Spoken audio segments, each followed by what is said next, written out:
Or it'd be really romantic scene, you know, somebody come on and propose to somebody in the airplane. Everybody's teary-eyed. It's great. If you're in coach, they're still not going to give you free champagne. So you might as well, you know, just get used to it now, you know. Right. But if you'd like, we can start any time, and you can keep trying at making sure that John gets in. So we are recording this so that if you do have to leave early, it will be up on the Milford Library YouTube channel sometime this week.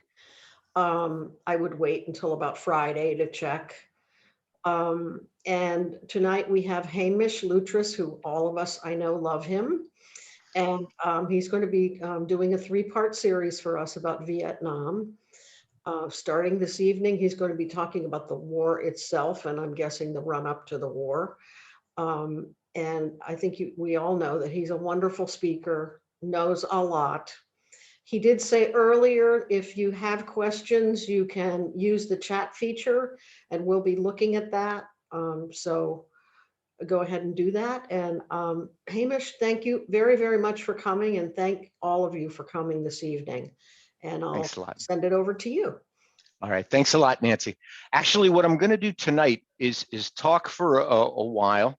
And I'm just sorry, I don't mean to be distracted. I'm just getting my shared screen in place. What I'll be doing is really talking about a little bit of the background of the Vietnam War, but not the war itself, not the military side of things, more the idea of the war as a part, and it was a vital part, of what is called the Cold War.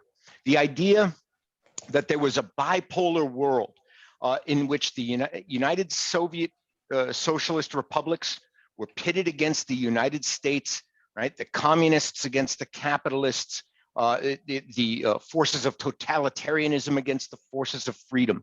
And this essentially defined world relations from 1945 until about 1991. Whether or not another country felt that it was pro-Soviet or pro-American, it was pretty much forced in almost every international incident to take a side.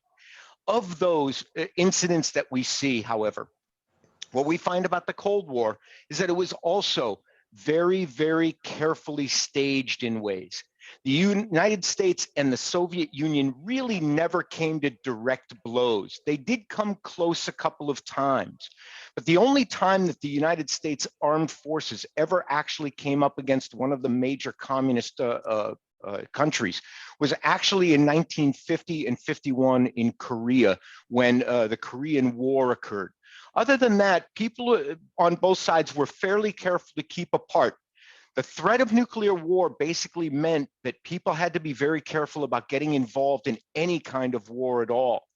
And so it's kind of interesting when we look at Vietnam, because Vietnam, because of that, doesn't really seem to be a very logical war. In fact, all over the United States by the 1960s or the late 1960s, early 1970s, signs like this could be seen everywhere. My son was killed in Vietnam, and what for? For many people, the legacy of Vietnam is really not one of triumph or supporting one's allies. It's a legacy of really kind of ineptitude. It's a legacy of defeat. It's a legacy really that we kind of turned on our own. And so as we look at Vietnam, we don't just look at a war that killed 58,000 Americans. We look at a war that really made America look at itself, and what it came out with afterwards was not what it had gone into that war with. Kind of strange too, because the war in Vietnam really was considered part and parcel of a much larger picture, that picture of the Cold War and of a global confrontation with the forces of communism. And it's kind of strange because if you think about it in 1945, there would have been no reason for us to think about this at all. World War II was over. Not only was it over, the United States was the superpower of the world.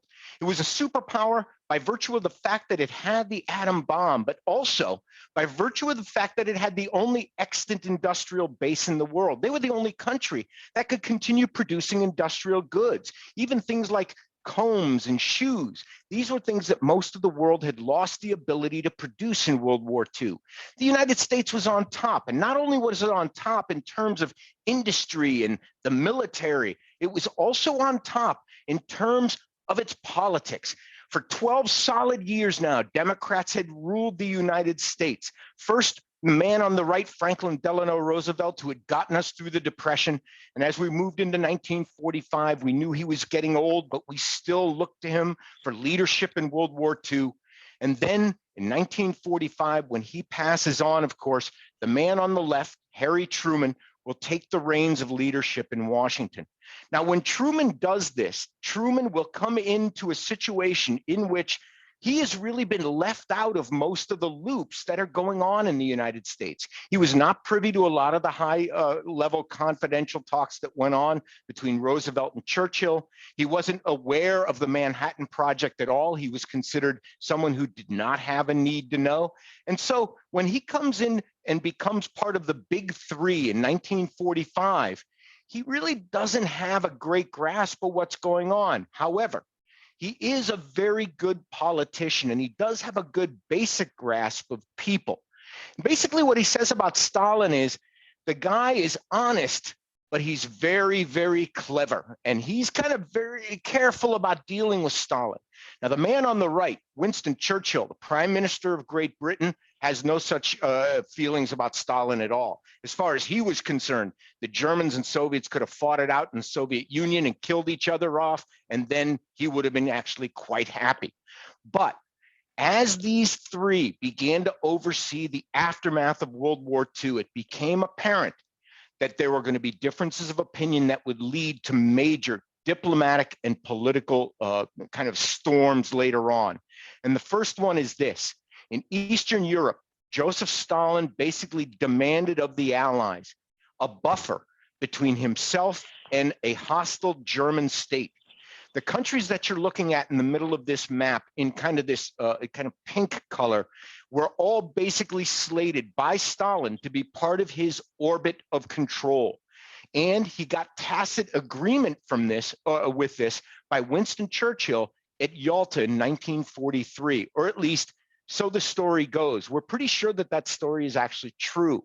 However, what's very important is that in 1945, the Soviet Union's first move was actually going to be to control all of those countries in Eastern Europe to be sure that they did not have a repeat of World War II.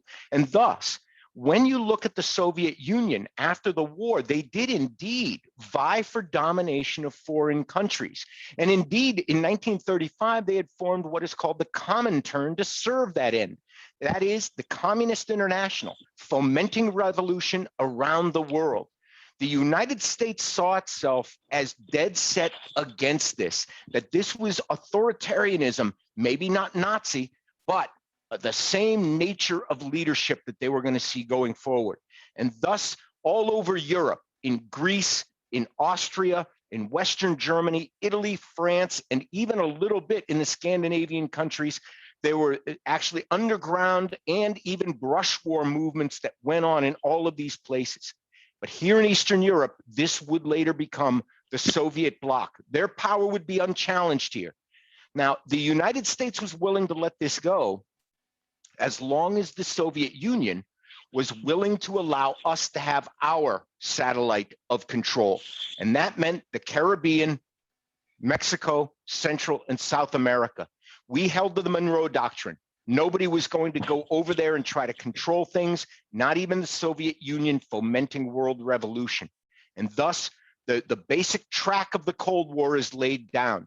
All over the world, the Soviet Union would try these tactics to get revolution started. We would do the same in Soviet-controlled countries.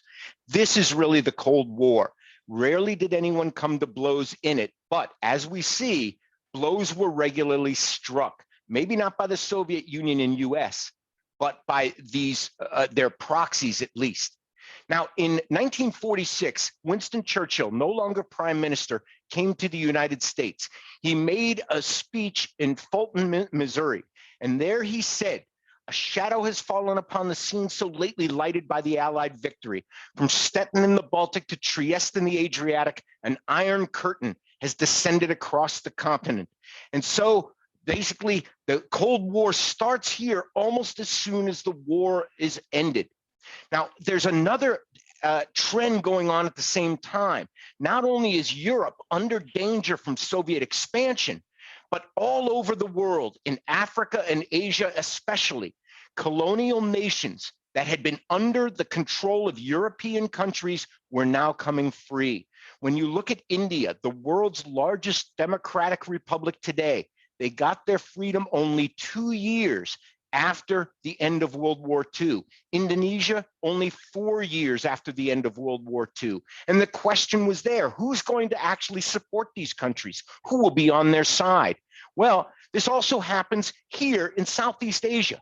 And in Southeast Asia, there is going to be a movement to get out from colonial control, French colonial control.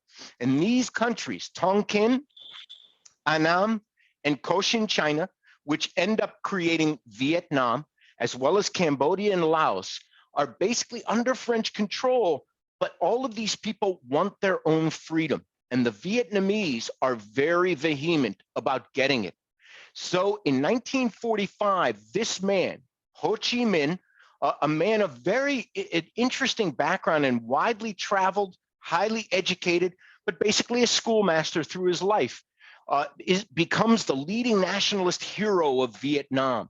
Now, one of the things you want to understand about Ho right now is that although today he is often called really a nationalist, in reality, he was a committed communist. So when the United States was first approached by Ho Chi Minh that they wanted support for their war against the French or whoever would beset them, the United States really kind of demurred a little bit. They didn't really want to help this guy. And so what happens is that he will turn more fully, at first to China and then to the Soviet Union for aid. This will be important later on when we bring the Vietnamese to the negotiating table in the 1970s. Now, on the other hand, all these countries are now being given a choice between, right, the Soviet Union or the United States. And as happens, Harry Truman begins to form a policy about this. And he talks about two ways of life. One way of life, he says, is based on the will of the majority, and it's distinguished by free institutions, representative government, free elections, guarantees of individual liberty, freedom of speech and religion, and freedom from political oppression. The second way of life is based on the will of a minority forcibly imposed upon the majority. It relies upon terror and oppression, a controlled press and radio, fixed elections, and the suppression of personal freedoms. And here he begins to form what is called the Truman Doctrine.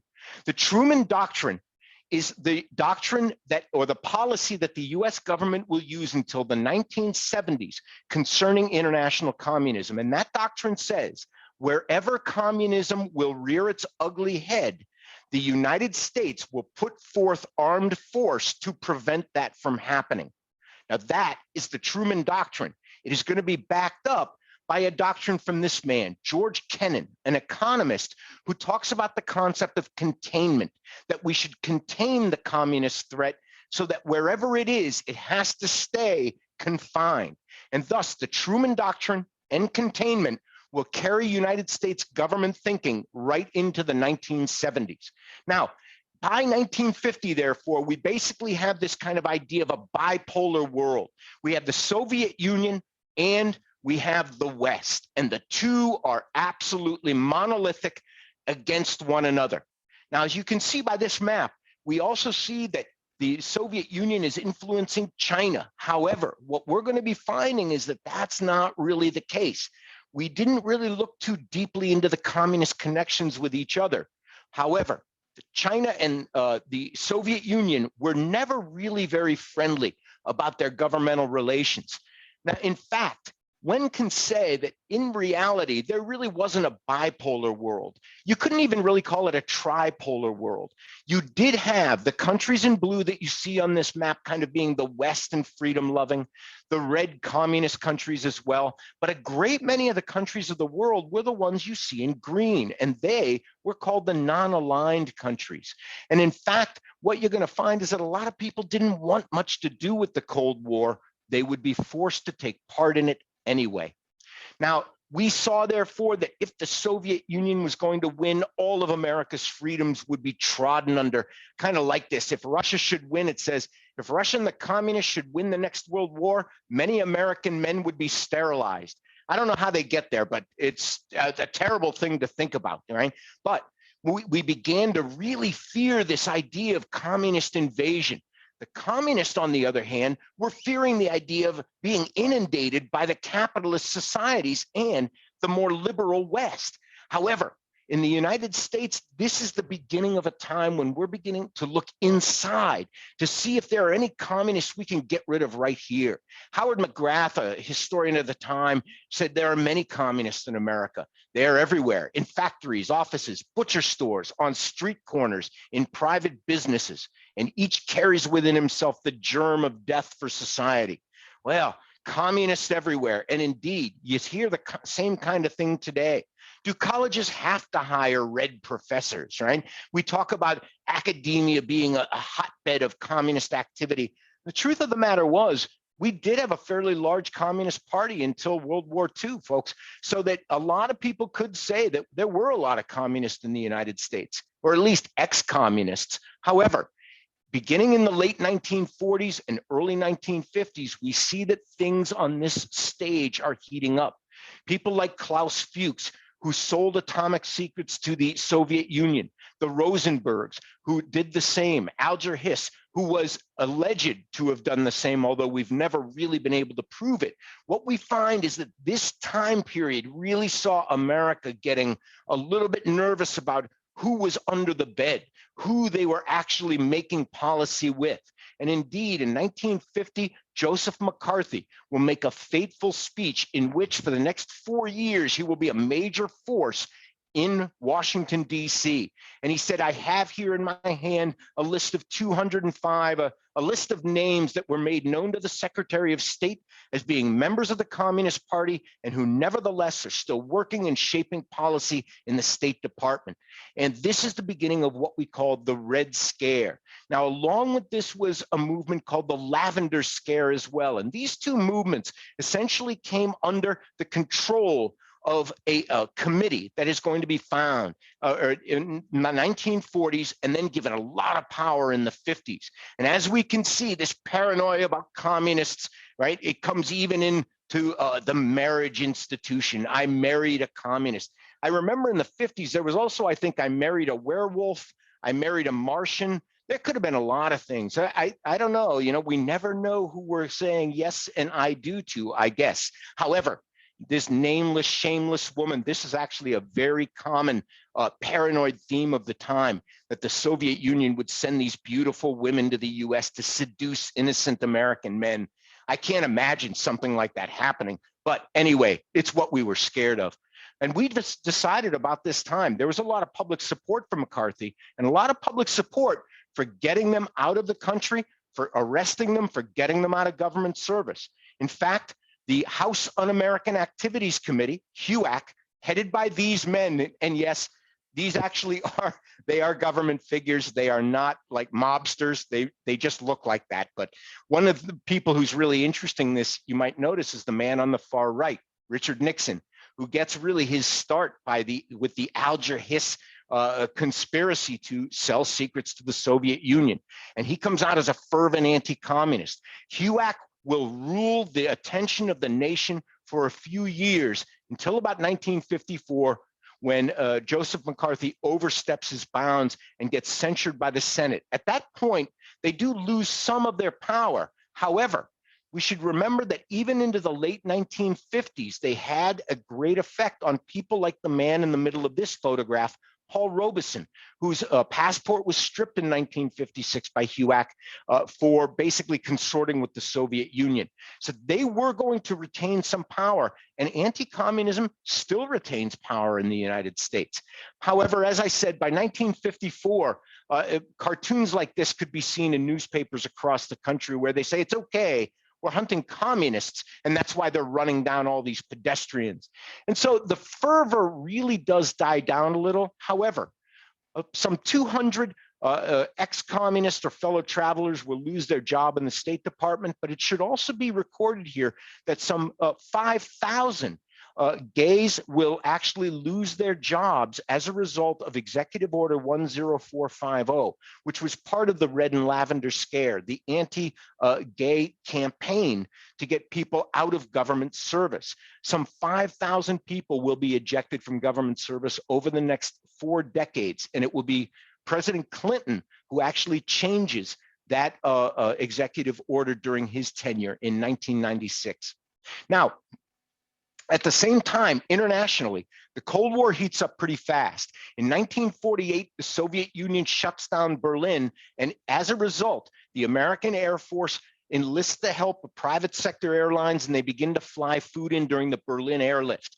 Seeing this, the Soviet Union is really threatened. They did not think that the West had that kind of logistical power, and they begin to get desperate about keeping up with the West. It's an important thing to remember as we go through the Cold War itself.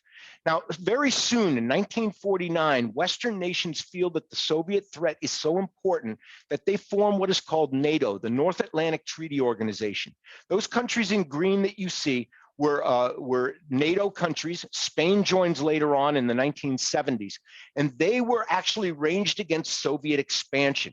As a reaction to this, in 1955, the Soviet Union would form the Warsaw Pact, those countries in red, and they also banded together in a military alliance that was designed to meet NATO, pound for pound. And so throughout the next 35 years or so, these two forces are going to come to, not really blows, but they'll come to kind of eyeball to eyeball a lot across the East and West German Czech borders. Now, what we're also going to find, however, is that by 1949, a second major communist player has entered the field, and that, of course, is the People's Republic of China. On October 1st, 1949, this man becomes the undisputed leader. His name is Mao Zedong. Now, Mao is actually going to begin to expand Chinese power, not communist power, but Chinese power in the area. And he's going to take over for a lot of the Communist International in Southeast Asia. The Soviet Union will continue to do so in the New World and Europe. And the first place that the Chinese are going to begin to exert some influence is in Korea. Now, in 1950, what will happen is that the North Koreans will invade the South Korean area that is below what we can see here, the 38th parallel. As you can see on this map, the capital city of South Korea, Seoul, is right next to the border. And so the North Koreans come down through here, and then the United States will actually counter them with force. And again, naked armed force for the first time since World War II. They will drive the North Koreans back to the Chinese border, and then the Chinese will intervene in the war. And from there, it becomes kind of a stalemate. And in 1953, when he comes to office, Dwight Eisenhower will put an end to that war. However, Eisenhower's problems with the Cold War are just beginning. All right. Now, Eisenhower has his own theory about this. The Truman Doctrine and containment are both there, and they last until really the end of the Cold War in the containment theory anyway. The Truman Doctrine until the early 70s. But Dwight Eisenhower also comes up with the domino theory. And he said at a press conference, you have a row of dominoes set up. You knock over the first one, and what will happen to the last one is that it will go over very quickly. And this domino theory meant that the United States really had to support people. We had lost China. We had lost North Korea. We had lost Eastern Europe. Now we were going to have to actually defend it. We had to defend South Vietnam because we could not allow the domino theory to continue. We were the only thing stopping it. When we look at our intervention in Vietnam, we shouldn't look at it simply as supporting France or not supporting Ho Chi Minh. We should look at it as one factor of a much larger struggle between the forces of the West and the forces that were dominated by more socialist thinking. Now, in 1953, Dwight Eisenhower is also going to be distracted by a couple of other interventions, and one of them will be here in Iran. Now, in Iran in 1953, the prime minister was actually ejected from office, and the Shah of Iran was installed at the CIA's behest. Why? Because it was thought that the premier of Iran would be too friendly to the Soviet Union. The Shah was firmly pro-Western. And if you look at this map, you'll know that the top border of it is all of the Soviet Union. And thus, we wanted an ally. It didn't really matter to us if he was an oppressive ruler or not, a dictator or not. We needed Iran on our side. At least that's the way we felt at the time. We also found ourselves embroiled in the Caribbean. The Panama Canal is the single most strategic position, or at least it was in the New World, right up until about the 21st century. Now we are going to find that in the Caribbean, we had problems. And in the country of Guatemala in 1954, we authorized an intervention by American armed force to rid this man, Jacobo Arbenz, of the presidency of Guatemala. And he is going to be kicked out because he is seen as being too socialist. And so in the Middle East and in Central America, people are going to take the lesson. If you want to be supported by the US, tell them that you're anti-Soviet and they'll flood money your way. If you want the Soviet Union to protect you, then tell them and they'll flood money your way. And thus, a lot of the non-aligned nations will be able to get support from either or even both sides during the Cold War. Now, what will happen in Vietnam is that by 1954, the French, who had been fighting a desperate war against an ever-growing a Viet Minh army, a nationalist Vietnamese army, will be finally defeated. And what will happen in 1954 is that the French forces, having been defeated, will be ejected from the country. They will be, therefore, replaced by a South Vietnamese army, because Vietnam is actually in 1954 going to divide itself along the 17th parallel. And so we will have a North and South Vietnam. At the Geneva Convention of 1954, you see here, this authorization was made. Now in 1954 also, promises were made for an election to be held very soon. But Ho Chi Minh was clearly going to be the leader of all of Vietnam if any kind of free election were held, and thus the Eisenhower administration put its force behind this man, Ngo Dinh Diem, who is firmly anti-communist, a Catholic, and spoke French. This made him very much palatable to the Westerners. However, in Vietnam, he is not going to be considered very palatable to that country at all. Being a Catholic puts him out of step with about 90% of the country, which is Buddhist, and he tended to be of the elite. And so the country itself really turned toward Ho Chi Minh as more of a nationalist figure, as more of a one of the people figure than Ngo Dinh Diem. At the same time, Eisenhower is then going to have to deal with this man, Gamal Nasser, who begins to court the Soviet Union in open defiance of the Western powers. Basically, he does this because he knows he can play one off against the other. And in control of Egypt, he will get massive Soviet aid, but he will also nationalize the Suez Canal and begin to collect tolls from Western nations.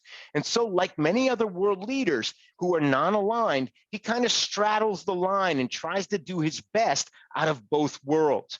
And so Eisenhower is really going to have a lot of problems with the Cold War during his time as president. In 1957, Sputnik goes up, and when it does, the United States has to get into space. And in 1958, Eisenhower authorizes the creation of NASA as a Cold War move to prevent the Soviet Union from controlling space and possibly even putting nuclear weapons up there. Then in 1959, he's presented with his last major Cold War problem, and that is the revolution in Cuba. In 1959, this man, Fidel Castro, takes over Cuba and with his companion Che Guevara, discusses exporting that revolution to other countries in Latin America. The United States has a big problem with this. They will try many, many times to assassinate Fidel Castro. In fact, the CIA's documentation puts it at 163 times that they tried to assassinate Castro. Castro said that if surviving assassination was an Olympic event, I'd win the gold medal. He may be right, but what will happen here is that when the Cubans actually begin to rise up and support Castro, something has to be done. Now, nothing's going to be done by the time Eisenhower leaves office, because he also has another problem, and that is that a spy plane that has been flying over Soviet territory called the U-2 goes down. The Soviet Union is now pretty triumphant over the United States. The Cuban Revolution has turned communist. They've got communist movements going all over the place, and thus into office now comes John F. Kennedy. When you look at a picture like this of a transition of presidents, you can always tell that they're the two happiest men in the country. Man on the left, because he's leaving office, and the man on the right, because he's entering the office. And so Kennedy comes in and he brings a new style, right? He's young, he's vibrant, he's handsome. He has little kids in the White House. However, he is also a classic Cold Warrior. He does not see any change necessary in the Truman Doctrine, in containment, or the Domino Theory. He says in his inaugural, "Let every nation know, whether it wishes us well or ill, that we shall pay any price, bear any burden, meet any hardship, support any friend, oppose any foe, to assure the survival and the success of liberty." Support any friend is not simply a rhetorical flourish. It is a policy.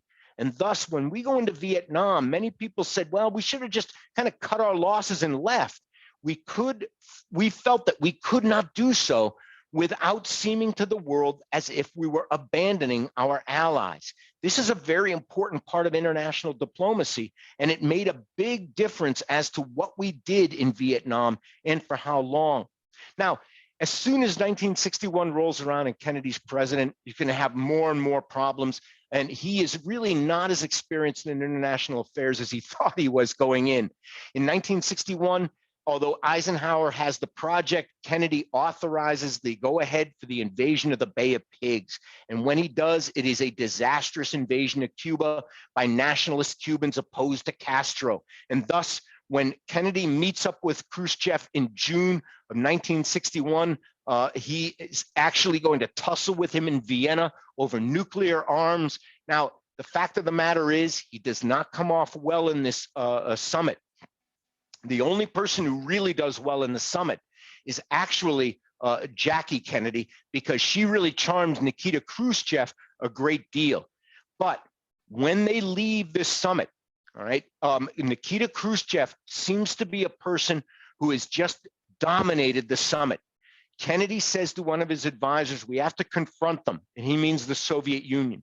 The only place we can do that is Vietnam. And beginning in 1961, the United States built up steadily over its armed forces. You might notice that in 1961, Kennedy's first year of the presidency, there were 3,205 people. Then 1962, 11,000. 63 and 64, we have moderate gains, and then 65, it's 184, then 385 and 485. There was a steady buildup of force in Vietnam as we were going to try to defend that place and make sure we did not lose it, like we had lost China, like we had lost other places as well. In 1961, the other problem was going to be the building of the Berlin Wall. Kennedy now doesn't really look like a very strong leader in the face of Nikita Khrushchev, who seems to be in control of the Soviet Union. And Khrushchev crosses the line in 1962 when he actually places nuclear weaponry and installations on Cuba. At that point, there's a confrontation between the two countries, and Khrushchev realizes he's gone too far. He calls back the ships that were bringing a lot of the materiel to Cuba, and there it basically is going to sit. You're not going to have much activity by the Soviet Union openly in the Caribbean or Central America after that. But this is as close as we got to having nuclear war. In 1962, a lot of people thought we might actually have that kind of problem. And I remember my mother telling me that 3 times a week in Pittsburgh, Pennsylvania, in the 50s and 60s, they had these kinds of drills where they'd be under the desk, just in case a nuclear bomb went off. Now, as I said, in 1962, over Cuba, the Reds did back down. The communists retreated from this. And as you can see in these headlines, the world sighed in relief. I can tell you that many people in the United States and the Soviet Union were very happy not to have to actually come to direct blows. But in 1963, as Lyndon Johnson is sworn into the presidency, what we're going to have is really the kind of shift now, because Johnson is really a much more domestically inclined president, but he's going to be forced to deal with a lot of difficult situations immediately. The first one is going to be in the Dominican Republic. And there, as in other places in the Caribbean, we do intervene. In fact, we intervened in Haiti 33 times during the 20th century. Cuba, Puerto Rico, Dominican Republic, all over this area. In 1965, we're going to ensure that a Democratic president is going to be installed, Ramon Baguera, and he actually is going to serve in different terms for a long time. So it does take a little bit there in the Dominican Republic. But at the same time, in 1964, we're going to find this ship, the USS Maddox, a destroyer, gets us more deeply involved in Vietnam when it is supposedly fired upon by some North Vietnamese ships. At that point, President Johnson orders many more men, and you saw that jump in the numbers between 1963 and 1964. This was the cause of it. And once there, we were fully engaged in the war. Now, it wasn't the only reason we got in, though. The Gulf of Tonkin incident, in which the USS Maddox was supposedly fired on, was a pretty good opportunity, however, because things were also heating up in Indonesia. And in Indonesia, the man who had been head of the country since 1947, Sukarno, was actually the victim of an attempted coup. It did not succeed. It would not succeed in ejecting him until 1967. However, the attempted coup is going to put this man, Suharto, at the head ultimately of Indonesia, at the expense of some 500,000 victims. Suharto will basically go in and kill everyone he perceives as a communist. And Indonesia will have this incredibly bloody civil war. In the middle of it, we see the Domino Theory at work. We see then the Truman Doctrine at work. And so Lyndon Johnson says, I am not going to lose Vietnam. I am not going to be the president who saw Southeast Asia go the way China went. We can't afford to lose. So we had to support our allies there. And this is why we really became enmeshed in this. We saw what was happening in places like Malaysia, in Indonesia, right? We saw what was happening in places like Laos and Cambodia. We could not allow that to happen in Vietnam. We'd already allowed the most populous nation on earth to go communist.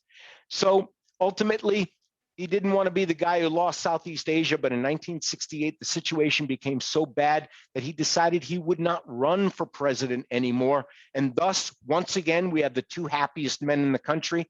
The man on the right, Richard Nixon, because he always wanted this office. The man on the left, Lyndon Johnson, because he now wants to get out of that office. And once Nixon comes in, we will have a shift in emphasis.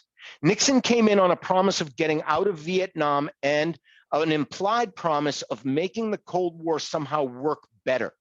To that end, Nixon will create the major change in the Truman Doctrine that will now hold true, and that is the Nixon Doctrine.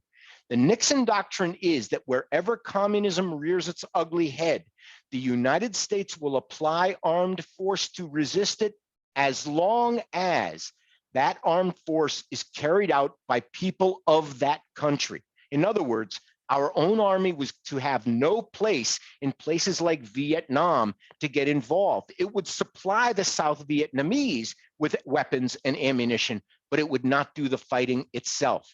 This shift in policy was a major success for Nixon because it made possible the honorable, at least as we saw it, the honorable exit from the Vietnam War.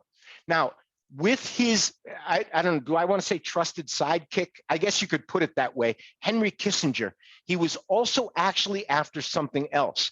And that is, as he wanted to end the Vietnam War, he decided that to do so, he would do something that Lyndon Johnson had actually done and then stopped doing, which was to bomb targets all over Vietnam.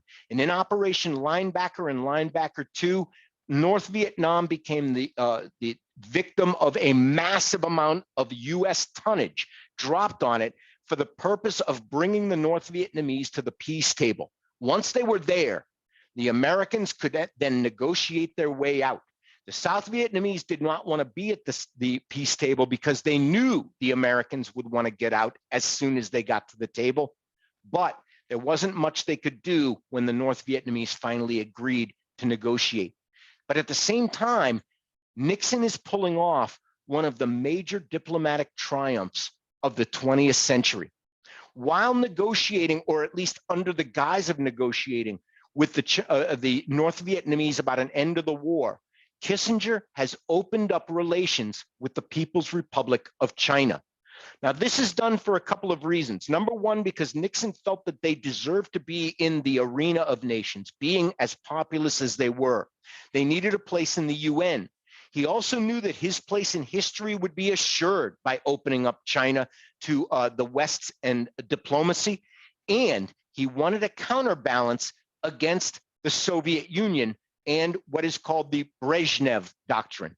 Leonid Brezhnev had taken over control of the Soviet Union in 1964 when Lyndon Johnson was president. And the Brezhnev Doctrine basically said that wherever countries are socialist, seem to be going out of line, it is the job of the Soviet Union to bring them back into line. He used this as a justification for interfering or intervening in revolutions in the Czech Republic, in Hungary, in places within the Soviet Union as well. I always like Nixon's paraphrasing of the Brezhnev Doctrine, which was, what's mine is mine, what's yours is negotiable. And so Nixon kind of, I think, found a pretty good partner in Brezhnev. But this is the fact. By opening up China, the Soviet Union became very interested in reaching some kind of understanding with the United States to counterbalance the fact that now they were friends with China. And thus, a policy of détente opens up between the United States and the Soviet Union. And thus, as we go into the 1970s, what will happen is that, oh, actually, let me just stay here for a second. What will happen is that in Vietnam, where the government is a committed communist government, the government begins to lose faith in the idea that China or the Soviet Union will support them. And this is really what brings them to the peace table. It really was a great triumph of diplomacy for Richard Nixon and Henry Kissinger. However it came out, I suspect it was both of them thinking at the same time. Although if you speak to either one of them, they'll tell you it was basically all to their credit. Now, at the same time, it will be Gerald Ford who actually finally ends the war in Vietnam in 1975 by declaring all US personnel to exit, no matter who they are, whether embassy personnel or military personnel. But it's really going to be one of the last few big operations of the Cold War that we see with Jimmy Carter first. When Gamal Nasser dies in 1970, Anwar Sadat will take over ruling Egypt.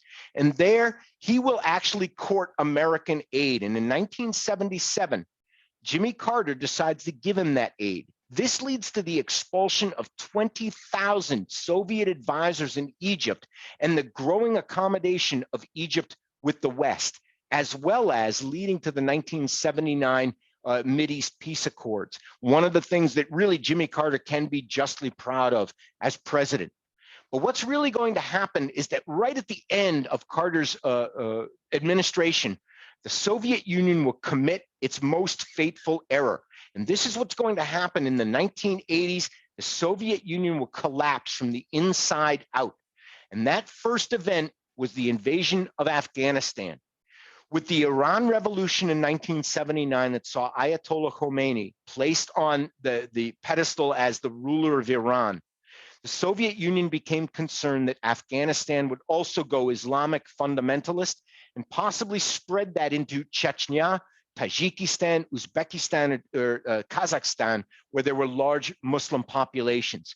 To that end, they invaded Afghanistan, and it became like Vietnam, a sinkhole for money, a sinkhole for men, and a direct pipeline for heroin and opium to go into the Soviet Union and begin doing very destructive work there. What happens, of course, is that Jimmy Carter will then boycott the 1980 Olympics, but it's a fairly kind of lackluster reaction. There wasn't really much he could do about it because that was really their backyard. And he shared some of those concerns about Islamic fundamentalism rising in that area. And thus in 1980, we get a man who comes in to office as Ronald Reagan, not only an actor, but a fine anti-communist man. He was actually a person who testified against communists in Hollywood in front of HUAC. He is a man who is known to be a fervent anti-communist and somebody who is not above taking that to the military level. In fact, we often see Ronald Reagan as a guy who symbolized America during the 1980s. Big biceps, a big machine gun, and a nice smile. And so Ronald Reagan, when he gets in, has this reputation of being a guy. If you remember, when he was governor of California, Ronnie Ray guns, right? Bomb them back to the Stone Age. He liked that kind of talk, right? Now, when he gets in, what's going to happen is that he will actually intervene supposedly in Grenada against Cuban communist forces. To this day, it's not really clear if there were a lot of soldiers there or more construction workers, among whom were some security folks. But in going in, he is also going to be hitting the Soviet Union right where it hurts. Because in 1983, as he goes in here, the Soviet Union itself is falling apart. Brezhnev actually dies in 1981-82, I'm sorry, and then Yuri Andropov will take over, the former head of KGB, who also dies within a year and a half, and then Antonin Chernenko takes over, who also dies within a year and a half. And thus, the man who takes over after these World War II era politicians is Mikhail Gorbachev. Gorbachev is interesting because he's only 52 when he takes over the general secretary position of the Soviet Union, but he's also interesting because he's an agricultural specialist, and he is watching the Soviet Union trying to match the challenge put out by the Western nations and trying to produce both guns and butter, as they say in economics, both food and military hardware. And what he's finding is that he can't do it. Now, if you look at these two charts, the one in red and the one in blue, pay attention to the one in blue first. You'll notice that these are the number of warheads, nuclear warheads, held by our country. And if you'll notice, after about 1970, there really aren't that many. And after 1980, they kind of level off and then drop sharply into 1990. Why did the Soviets produce so many and for so long? And the simple fact of the matter is the Soviet Union was outmatched and it knew that it couldn't keep up. It figured by having these retaliatory weapons, it could possibly hold off an American economic, political, and military challenge. But the fact of the matter was, by the 1970s and 80s, the Soviet Union had basically outproduced itself. When Ronald Reagan began to talk about the idea of the SDI, the Strategic Defense Initiatives, in 1983, the Soviet Union basically fell apart trying to meet this challenge, a challenge that we thought at the time was completely illusory and may have been, or may have been a stroke of genius because somebody announces this policy and the Soviet Union says, my God, the Americans are crazy enough to be able to do it. And they break their economic bank trying to keep up. When I say they break their economic bank, folks, I really mean it. This is actually an East German chart showing you the amount of agricultural production. And it's showing you basically how many tons or tens of tons per hectare that they're getting out of this. And you'll notice 1981 to 86, there's a great rise in these. In fact, all over the Soviet bloc, agricultural production had plummeted, industrial production had plummeted during the 1970s and 80s in favor of military production. And this now was driving a lot of the Soviet bloc countries into actual hunger and actual famine. Not only were they doing this in terms of their industrial production, but when you look at the food people were eating, this is a chart showing you the number of calories per day. Now look at 1960, and the average American's eating about 28,000 or 2,800 calories a day. Then going up By 1992 or so, up above 3,500 calories a day. Now you look at 1960, the Soviets are eating more calories per day, over 3,100. That keeps going up, but look what happens in 1990. It plummets, and it has never returned to those levels. The challenge put out by the West, whether real or fancied, drove the Soviet Union into bankruptcy, essentially. And what's going to happen is that scenes like this during the 1970s and 80s will become very common. You're looking at a line in Romania of people who are trying to get cooking oil. That's right, Wesson oil. That's what they've got on those military trucks. They'll have military security there to distribute it. You can imagine when they talk about standing in line 6 hours for toilet paper. This is the 1970s and 80s we're talking about. And during this time, Reagan's message of American dominance really is going to ring true to a lot of people, especially within the Soviet bloc. And he does meet with Gorbachev. The two of them actually get along quite well together. And by the end of it, Gorbachev decides that he's going to basically not enforce the Brezhnev Doctrine anymore. And what that means is that if a communist country begins to break away, he's not going to use military force to do anything about it.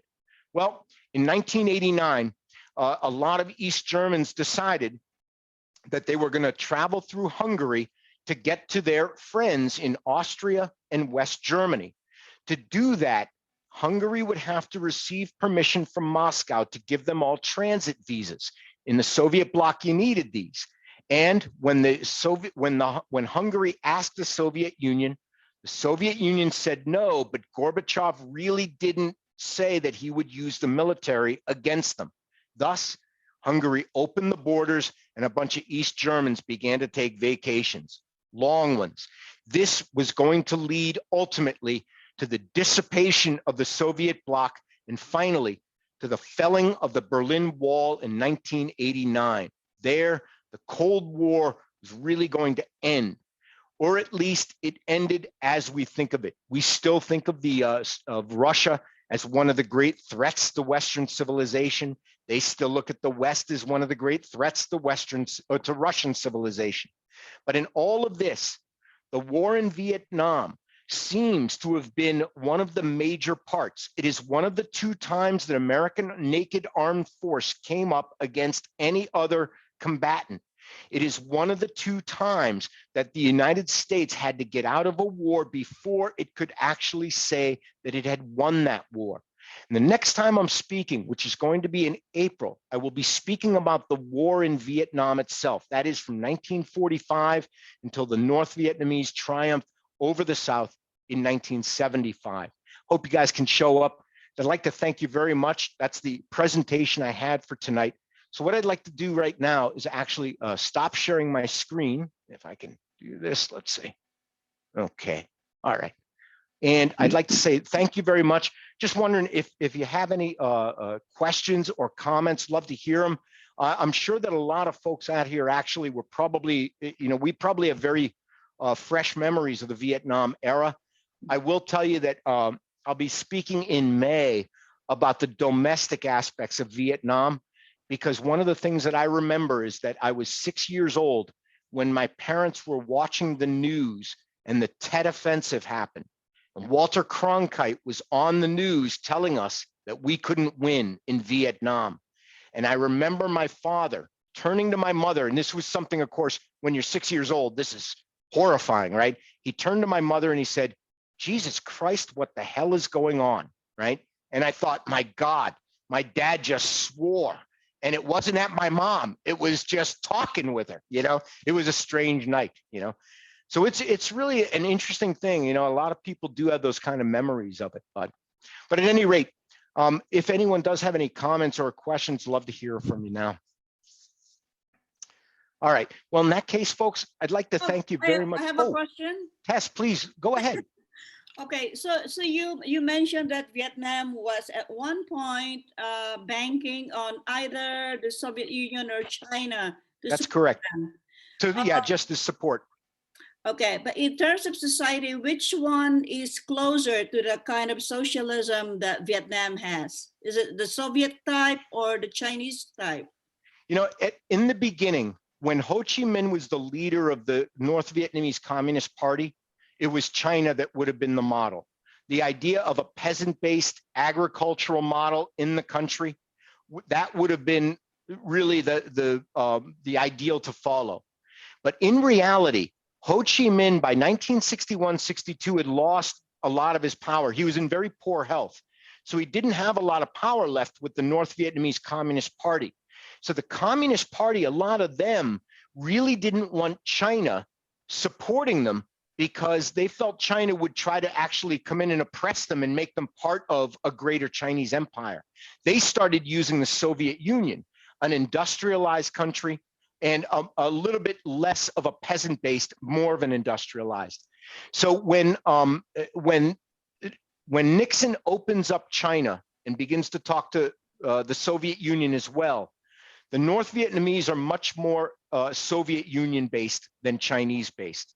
But it is still a very agricultural nation. So, you know, you really have to say that. A lot of what they are today is much more of an agricultural and peasant-based country rather than the industrial. Thank you. No, thank you very much for asking. And I just wanted to respond very quickly. I just had a chat from Steve. So thank you very much. And we will see you at the next webcast. I would imagine you'll be recording that one too. Is that correct, Nancy? Okay. Yeah, that's great. All right. Well, folks, thank you very much. And thank you for your question, Tess. I hope I do see you next time. And have a nice night, guys. Thanks a lot. See you guys. Hey, Miss Bruce here. Thanks so much. Thank you very much, Bruce. Have a good night. You too. I see now. Wendy out there too. So I saw her. I was thinking she came in from Virginia. It's nice to do Zoom, isn't it? I did. Yes. Thank you. Hi, No Wendy. problem at all. It's better than driving, you know? Yeah, right.